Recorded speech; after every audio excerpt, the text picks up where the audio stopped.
Hello, and you're watching News Hour on Sun Television, the pulse of the nation and the station where truth cuts through the noise, clarity lights the way, and journalism makes an impact. Stay connected by joining the conversation on Facebook at Sun Television and stream us live on YouTube at Sun Television Live. Now, here are the top stories making headlines. Plateau Governor Mutfwang condoles with APC Chairman Yilwada on mother's passing. And in Jigawa State, commended for healthcare investments and reforms by House Committee. Budget accuses Federal Finance Ministry of violating Fiscal Responsibility Act. My name is Mercy Jeru, and now the news in full. The Plateau State Governor Caleb Mutfwang extended heartfelt condolences to APC National Chairman Professor Natiwe Yilwada over the passing of his mother, Mrs. Lydia Yilwada, age 83. During a visit to Yilwada's residence, Mutfwang described her as a woman of faith, courage, and simplicity, praising her role in raising children who positively impact society. He encouraged Yilwada to find solace in God and her enduring legacy, noting the void her death leaves amidst his national duties. Yilwada expressed his gratitude, echoing his mother's resilience and devotion, also highlighting her lasting influence on family and community. The governor, who led a delegation on a condolence visit to the residence of Chairman of All Progressive Congress, Nentawe Yilwada in Abuja, described the loss of a mother as painful and irreplaceable. He praised Mama Lydia's resilience and sacrifices in raising her children after the passing of their father, noting her devotion to God and family. The loss of a mother at all times is a painful one. Fathers are dear, but mothers are more dear. And more so when you have a mother who has labored with you when the father had passed on, it becomes more special. But we take solace in the fact that Mama lived a good life.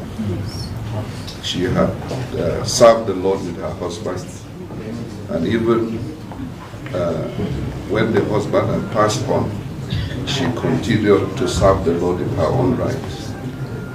Governor Mutfwang prayed for God's comfort and strength for the bereaved family. In his response, the chairman of the All Progressives Congress, Nentawe Yilwada, expressed gratitude to the governor for the show of solidarity, describing his late mother as a pillar of hope and strength, who devoted her life to the family's well-being. My mom has been a symbol to us in several respects. Symbol of resilience. 1978, she was diagnosed with this disease, and the doctors predicted that in 2 years' time we would lose her. And then we had a chance of her going to a surgery that was 50-50. She survived it. Several years later, she underwent another surgery. She survived it. 78 till date, she has been on medication every day till she died 3 days ago. So she has lived 47 years after they said she would die. He said although her passing leaves a great void, the family takes solace in celebrating her life of love and sacrifice. From the Federal Capital Territory, Emphasizing the significance of cooperation between federal and state civil service, Head of Civil Service of the Federation, Mrs. Didi Esther Wilson-Jack, meets with Zamfara State Head of Civil Service, Alhaji Yakubu Sani Yadara, and the permanent secretaries. Wilson-Jack stressed that this partnership has improved governance, facilitated capacity building, and strengthened the implementation of reforms under the Federal Civil Service Strategy of 2021 to 2025. Hidara praised her leadership, emphasizing accountability, integrity, and technology adoption, while reaffirming Zamfara State's commitment to sustaining the collaboration to enhance efficiency and deliver citizen-centered public services. Similarly, in Jigawa State, the state received a commendation from the House of Representatives Committee on Healthcare Services for its substantial investment in healthcare. Committee Chairman Amos Magaji praised Governor Umar Namadi for allocating over 15,000 of the state's annual budget to health and harmonizing health workers' salary rates to federal scales. Governor Namadi highlighted initiatives including strengthening primary health care, the establishment of a medical village with diagnostic and cardiac centers, and an oxygen plant to reduce medical tourism. The visit reaffirms Jigawa's leadership in improving health services and advancing universal health coverage, demonstrating a commitment to comprehensive healthcare reform. On the fiscal front, Budget, a civic tech organization, accused the Federal Ministry of Finance and the Budget Office of the Federation of violating the Fiscal Responsibility Act 2007 by failing to release quarterly budget implementation reports.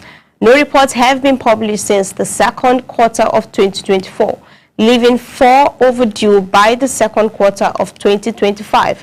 Budget also criticized the neglected OpenTreasury.gov platform, inactive since January 2025. The NGO urged compliance with legal obligations, the immediate release of overdue reports, and the publication of the federal cash plan disbursement scheduled to ensure transparency and accountability in government spending. Transitioning to social and security issues, Nigerians in Diaspora Commission Chairman Abike Dabire Irewa revealed that about 77,000 Nigerians remain stranded in Libya. Speaking at the IOM Strategic Plan Launch 2025 to 2027, she highlighted ongoing risks of irregular desert migration. Since 2001, IOM Nigeria repatriated 70,000 irregular migrants with 27,000 reintegrated via its assisted voluntary return and reintegration program. While in Kano State, the police profiled 708 repentant youth who surrendered weapons under the Safe Corridor program, with 597 additional youths joining. Authorities stress youth engagement, empowerment, and community inclusion initiatives, including mass weddings to sustain peace and reduce crimes. In the educational and labor sector, the Academic Staff Union of Universities, ASU, is mobilizing for a potential nationwide strike over unresolved welfare issues, including implementation of the 2009 FGN-ASU agreement, working conditions, funding, autonomy, and academic freedom. NEC members highlighted the government's inadequate response and the possible withholding of salaries as trigger for industrial action. Concurrently, the federal government reaffirmed support for all Nigerians with autism and other special needs during World Humanitarian Day 2025. Policy upgrades, infrastructure projects, creative economic grants, and the Youth Helpline were highlighted, with programs like the Revamp Initiative promoting inclusion and empowerment of children with special needs. Additionally, youth engagement in public health continues through the Janet Health Competition organized by the CEO Africa and sponsored by Janet Pharmaceuticals. Secondary and tertiary students are empowered to lead malaria awareness and prevention campaigns in schools and communities. The initiative fosters a network of health ambassadors, promotes community-led health action, and offers cash prizes up to 15 million naira at the national level. The program emphasizes youth leadership, public health advocacy, and hands-on participation, creating a new generation of proactive health-conscious citizens while reinforcing preventive health care measures at local and national levels. We're stepping into a brief commercial break. To stay with us.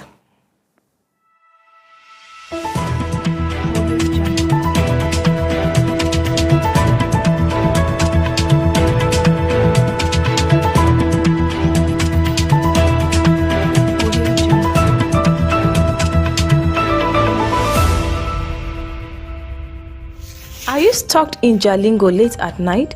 Need a safe and reliable ride fast? Introducing Supercab, Jalingo's trusted ride-hailing service from anywhere in the city. We will pick you up right at your doorstep. Book a ride in seconds. Safe, fast and affordable. Visit www.supercab.com.ng or download the Supercab app today. Supercab, your ride, your way.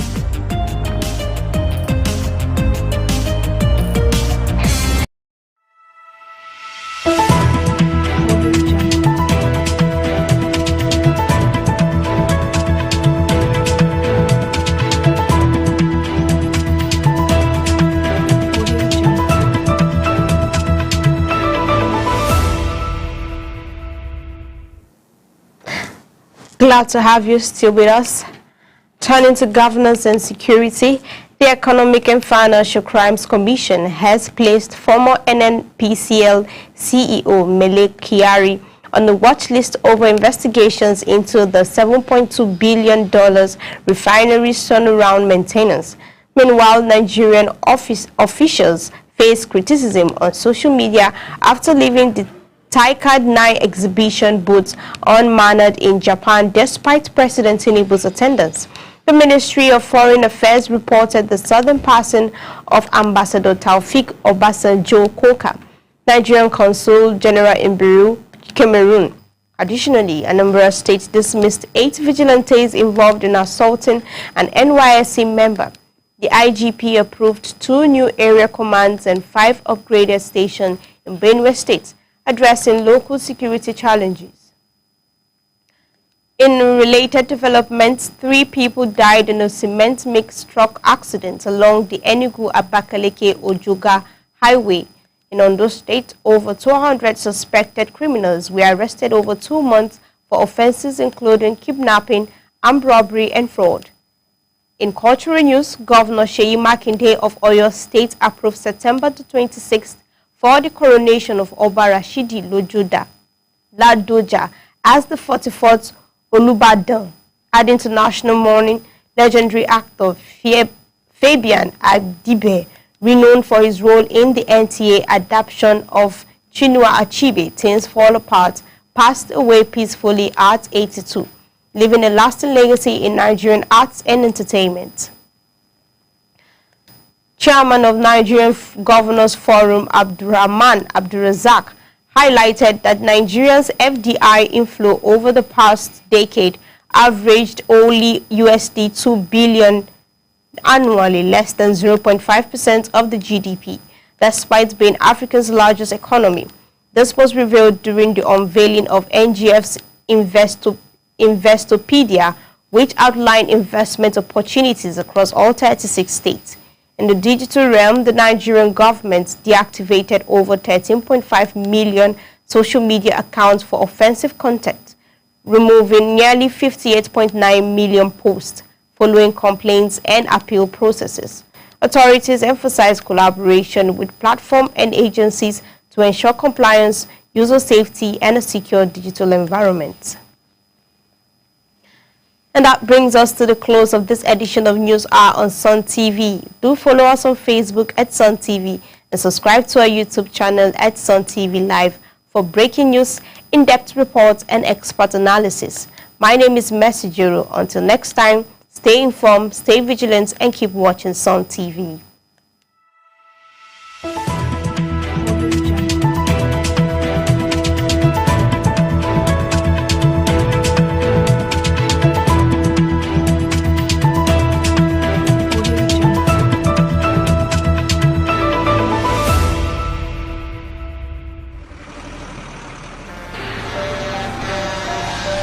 When a tanker bearing fuel falls or an underground pipe bearing fuel bursts, what do? Scooping fuel in your bucket or running far away from impending fire?